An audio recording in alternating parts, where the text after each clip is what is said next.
Hey, quiero predicarte un corto mensaje, un corto tema titulado ¿Por qué Satanás me persigue? Bíblicamente la palabra de Dios nos enseña y dice que el Satanás anda como león rugiente buscando siempre a quien devorar. De hecho, también nuestro Maestro, nuestro Señor Jesucristo dijo que Satanás era el príncipe de este mundo. Por eso podemos ver hoy en día tantas guerras, podemos ver tantas disensiones dentro de la familia, podemos ver tantas peleas, podemos ver tanta maldad, tantos robos, tantos homicidios, tantas cosas que suceden, porque Él es el príncipe de este mundo. Por eso Jesucristo dijo: hijitos míos, vosotros vivís en este mundo, pero no sois de este mundo. Entonces quiero hablarte hoy en Primera de Pedro, capítulo 2, verso 9, una de las razones por qué Satanás te persigue. Dice: mas vosotros sois linaje escogido, real sacerdocio, nación santa, pueblo adquirido por Dios. Así como Dios tiene un propósito grande contigo y sabe que quiere hacer algo contigo, porque dice la Biblia que desde que estábamos en el vientre de nuestra madre nos conoció y nos puso nombre. También Satanás, que el Señor lo reprenda, sabe lo que Dios quiere hacer contigo. Quizás Satanás está viendo cómo Dios quizá te está acercando a la iglesia. Quizás Satanás está viendo cómo Dios te está enamorando poco a poco de Él. Quizá el enemigo está viendo cómo te llama la atención las cosas de Dios y sabe el propósito que Dios o lo que Dios tiene para hacer para contigo. Porque sabe que acercándote tú a los caminos de Dios, siendo transformado, siendo renovado, puede ser una amenaza para Él, ya que predicarás su palabra, ganarás almas para el reino de Dios, dejarás de estar perdido, pasarás de las tinieblas a la luz. Y Él no quiere eso, porque dice la Biblia que Él solo vino a matar, hurtar y destruir. Por eso Pedro, en Primera de Pedro, capítulo 2, verso 9 dice: mas vosotros sois linaje escogido, real sacerdocio, nación santa, pueblo adquirido por Dios.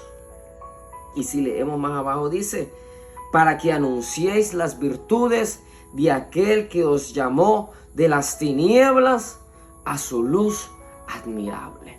Cuando Pedro dice estas palabras, está reflejando claramente lo que había pasado y lo que el maestro le había enseñado al transcurrir de su vida.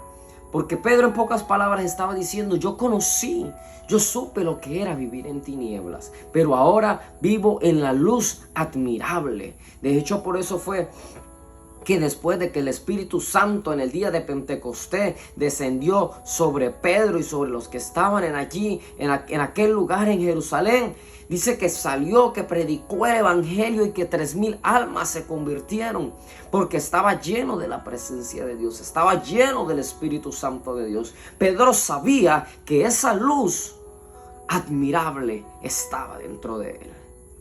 Y aquella persona, aquel Simón, pescador, que había sido aborrecido por muchos, que había sido quizá menospreciado, que había sido quizá abofeteado, que había pasado quizá por tantas cosas horribles, estaba en un momento lleno de luz admirable, donde estaba glorificando a Dios, donde estaba predicando el evangelio, donde ya no era Simón el pescador, sino que era el apóstol Pedro, al cual Jesucristo le había entregado la llave de la iglesia. Y por eso dice que habla sobre el que había vivido en tinieblas, dice: aquel, para que anuncies las virtudes de aquel que te llamó de las tinieblas a su luz admirable.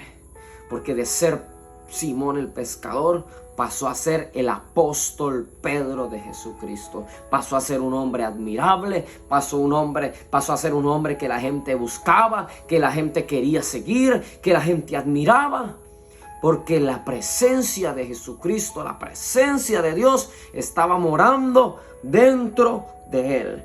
Y si vamos al verso 11, dice: amados, yo os ruego como a extranjeros y peregrinos que os abstengáis de los deseos carnales que batallan contra el alma.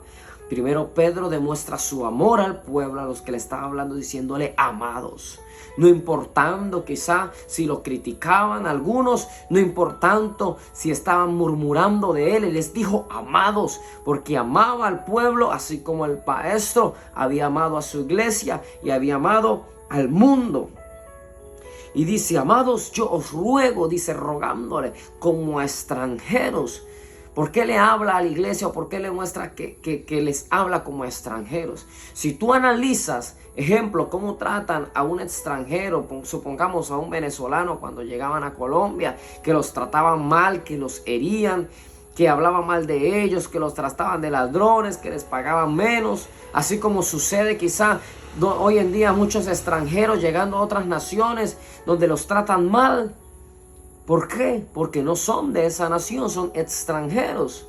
¿Y qué somos nosotros aquí en la tierra? Nosotros los cristianos, nosotros los hijos de Dios, los que aceptamos y decidimos seguir la voluntad de Jesucristo, somos extranjeros, porque vivimos en este mundo, pero no somos de este mundo, porque somos, dice la Biblia, real sacerdocio, linaje escogido, pueblo adquirido por Dios, nación santa.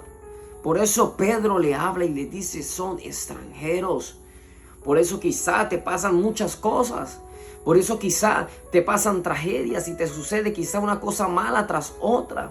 Porque eres un extranjero de esta tierra. Y quizá Jesucristo te está llamando como nación santa para que tú te conviertas a Él, para que tú cambies tu vida, cambies tu forma de pensar y te des cuenta que el gran maestro, el Rey de Reyes y Señor de Señores te está llamando para que te acerques a Él. Y por eso Pedro le hablaba a este grupo de gente y le decía: por eso, amados, yo os ruego como a extranjeros y peregrinos. Cuando investigamos la palabra peregrinos, los peregrinos eran unas aves que no tenían lugar donde vivir, sino que andaban por todo el mundo dando vueltas y dando vueltas, pero menos en el polo norte.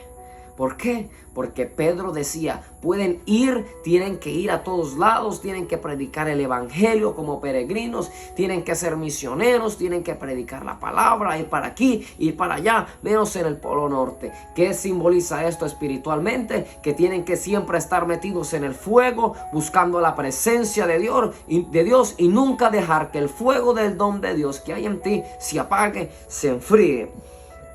Y dice: que os abstengáis de los deseos carnales que batallan contra el alma. Por eso Jesucristo dijo: si alguno quiere venir en pos de mí, niéguese a sí mismo y sígame. Muchas veces buscamos pretextos, buscamos excusas, buscamos cosas para no acercarnos a Dios, las cuales son cosas que batallan contra el alma.